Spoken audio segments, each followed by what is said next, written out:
Hey guys, it's Mari.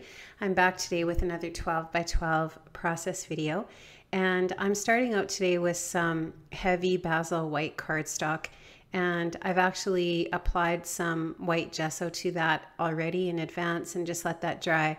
And now I'm going to just add some watercolors to my background just with one of my large watercolor brushes, and I'm using the Kuretake palette. It's the 36 pan set, and I know lots of you have that. I've seen lots of people using that in their videos, and if you don't have this particular set, you can use any kind of watercolors that you have. There you can just see I'm looking at my swatches to try to figure out what colors I want to use here.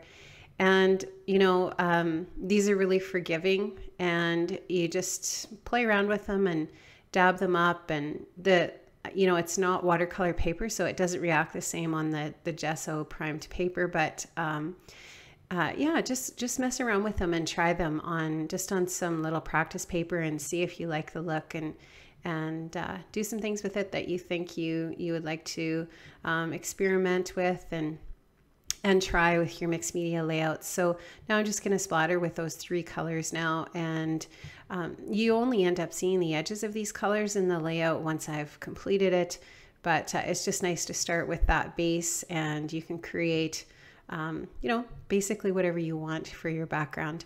So I'm actually going to use this beside a layout that I did a while back.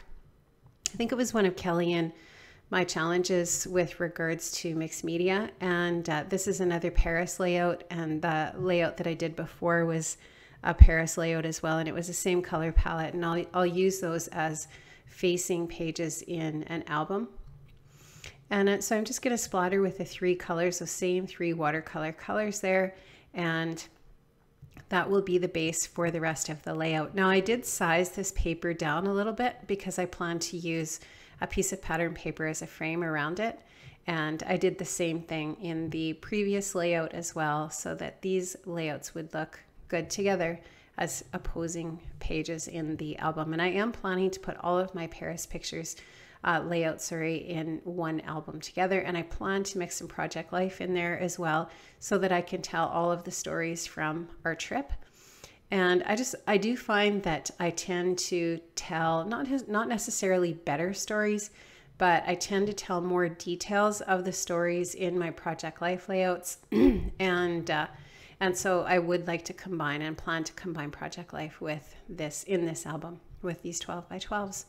So I'm just taking a bunch of the papers from the Saturday collection by Dear Lizzie, and I really like the colors in these papers, and they go really well with this green and yellow and orangey pink.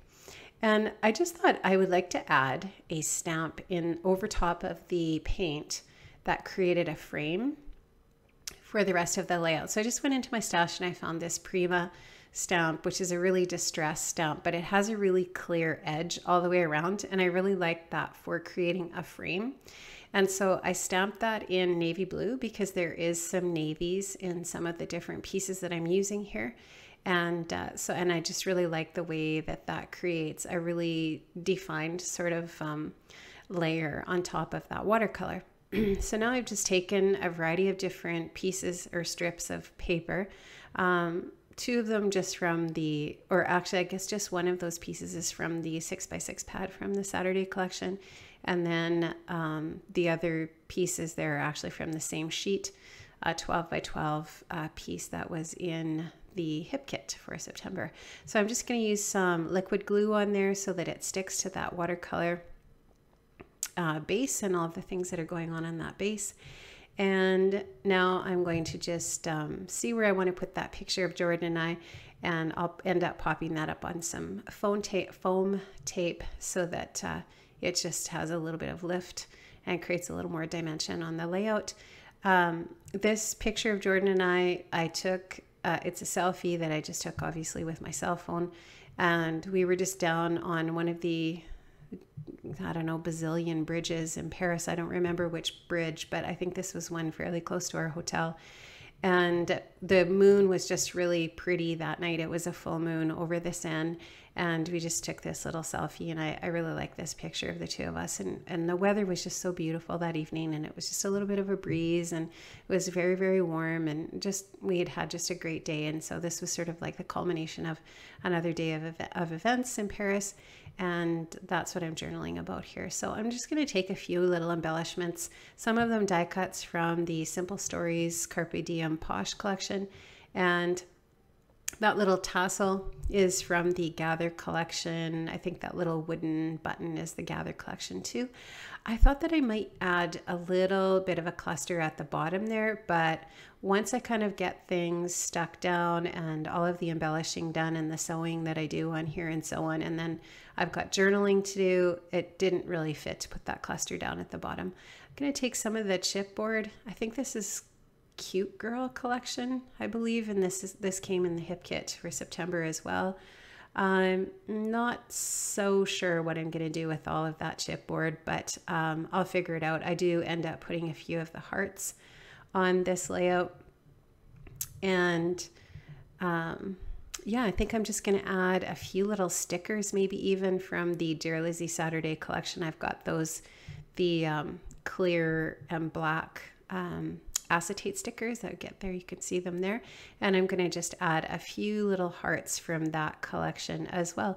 So you can see how the mixed media really does provide a great backdrop for this layout.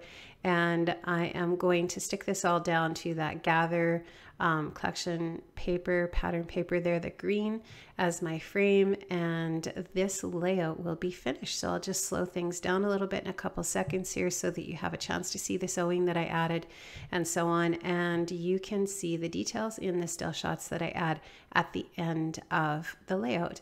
So hey guys, don't be afraid to add some watercolor to your layouts. It's a little bit of an alternative to the packaging technique, but it does look very, very similar, and it just gives a little bit of that pop of color for your background. Thanks so much for joining me today. Have an amazing day, and I'll see you another time. Bye-bye.